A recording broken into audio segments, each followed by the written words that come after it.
Hello guys, you are watching serial Syapaa. तेरी मेरी डोरियों के अपकमिंग एपिसोड में दिखाया जाएगा कि गैरी यहाँ जसलीन को पानी ऑफर करता है। जसलीन कहती है कि गैरी, तुझे वापस नहीं आना चाहिए था, क्योंकि कोई भी तेरे पास को जाने के बाद तुझ पर यकीन नहीं करेगा और हर कोई तुझे ही ब्लेम करेगा। गैरी कहता है जसलीन से कि चीज़ें मेरे कंट्रोल में नहीं है मॉम। गैरी कहता है कि जो चीज़ें मेरे कंट्रोल में हैं वो हैं कि चीज़ों को मैं गलत होते हुए ना देखूं कीरत के साथ। जसलीन कीरत से बारे में सुनकर के थोड़ी अलर्ट होती है और गैरी से कहती है कि क्या तू मुझे कुछ बताना चाहता है। जसलीन यहाँ पर गैरी को रिमाइंड कराती है कि कैसे यहाँ सब लोग तेरे ऊपर झूठे इल्ज़ाम लगा रहे थे, लेकिन तू अभी भी कीरत के लिए परेशान है। जसलीन कहती है गैरी, क्या तू कीरत से प्यार करता है। जसलीन से कहता है गैरी कि हाँ, मेरी फीलिंग है कीरत के लिए, लेकिन मैंने कभी भी उससे अपनी फीलिंग्स कन्फेस नहीं करी। गैरी कहता है जसलीन से कि अभी के अभी मैं सिर्फ भाभी और कीरत के लिए परेशान हूँ, जो कि चले गए हैं और उन्होंने यहाँ पर अपने इंसाफ के लिए लड़ाई करी, लेकिन उल्टा इल्ज़ाम भाभी और कीरत पर ही आ गया, जो कि नहीं होना चाहिए था। अंगद आता है मोंगा घर पर, देखता है कीरत को और वो कीरत अंगद को देखती है। अजीत यहाँ अंगद से कहते हैं कि तेरी हिम्मत कैसे हुई यहाँ आने की अंगद। साहिबा कहती है अंगद से कि तुम यहाँ क्यों आए हो। अंगद कहता है मैं तुमसे यहाँ डिवोर्स के बारे में बात करने आया हूँ। अंगद कहता है कि कोर्ट ने हमें ऑर्डर दिए हैं कि हमें 180 दिन साथ में रहना होगा, उसके बाद ही हमें डिवोर्स मिल पाएगा। अंगद कहता है साहिबा से कि अगर तुम मुझसे अलग होना चाहती हो तो तुम्हें मेरे साथ आना होगा।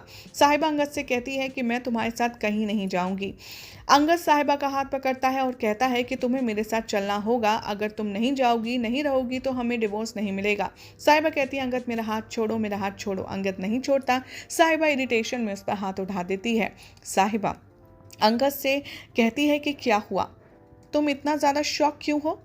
वैसे भी तुमने जब मुझ पे हाथ उठाया था सेम यही तरीके से उठाया था ना। अंगद कहता है साहिबा से कि अगर तुम मुझे थप्पड़ मारना चाहती हो तो तुम मार सकती हो, मैं अपनी गलती समझकर इसे एज अ पनिशमेंट के तौर पर एक्सेप्ट करूँगा। कीरा देखती है साहिबा अंगद का आर्ग्यूमेंट होते हुए और उसे पता लगता है कि वो दोनों सिर्फ उसकी वजह से फाइट कर रहे हैं। उसे गिल्टी फील होता है, वहाँ से चली जाती है। अंगद याद दिलाता है साहिबा को कि मेरा इंटेंशन तुम्हें मारने का नहीं था। साहिबा कमेंट करती है। अजीत अंगद से कहते हैं कि तुम यहाँ से जाओ। अंगद कहता है मैं जा रहा हूँ। साहिबा अंगद को रोकती है और कहती है मैं तुम्हारे साथ चलने के लिए तैयार हूँ। अजीत साहिबा से कहता है कि तेरा दिमाग ख़राब है, तू क्यों जा रही है। साहिबा कहती है कि क्योंकि मुझे वहाँ 180 दिन रहना होगा और कुछ ही दिन बचे हैं, तभी हमारा रिश्ता ख़त्म होगा। अजीत और संतोष कहते हैं साहिबा से लेकिन हम तुझे बरार मेंशन अकेले जाने नहीं देंगे। अजीत और संतोष कहते हैं कि हमें पहले बरार से बात करनी होगी। अंगद यहाँ साहिबा को मेंशन ले आता है। अंगद कहता है साहिबा यहाँ पर रहेगी जब तक हमारा डिवोर्स नहीं होता। अजीत कहते हैं बरार से कि साहिबा सिर्फ यहाँ पर रह रही है क्योंकि कोर्ट के ऑर्डर है। अजीत कहते हैं कि अगर किसी ने साहिबा के साथ मिसबिहेव किया तो मैं भूल जाऊंगा कि हमारा क्या आपके साथ बिहेव होगा। मनवीर कहते हैं अजीत से कि आप सारा ब्लेम अंगद पर क्यों डाल रहे, जो हुआ साहिबा ही थी जिसने उसके गुस्से को और ज़्यादा परवान चढ़ाया। मनवीर यहाँ पर सवाल करती है अजीत संतोष से आप लोगों ने अपनी लड़कियों को शिक्षा क्या दी है, पाला कैसे है। अजीत कहता है साहिबा से कि कुछ भी गलत नहीं किया है मेरी बेटी ने।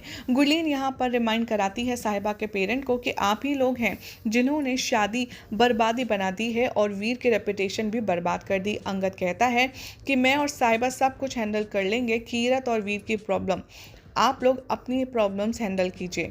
साहिबा रिमाइंड कराती है अंगद को कि अब हम दोनों के बीच में कुछ भी ऐसा नहीं होगा। यही सब दिखाया जाएगा शो के अपकमिंग एपिसोड में। अब देखना होगा बेहद इंटरेस्टिंग कि आखिर आप शो की कहानी आगे किस मोड़ पर जाती है। फिलहाल तो ऐसी मजेदार अपडेट्स के लिए चैनल को सब्सक्राइब कीजिए, वीडियो को लाइक शेयर करना ना भूलें।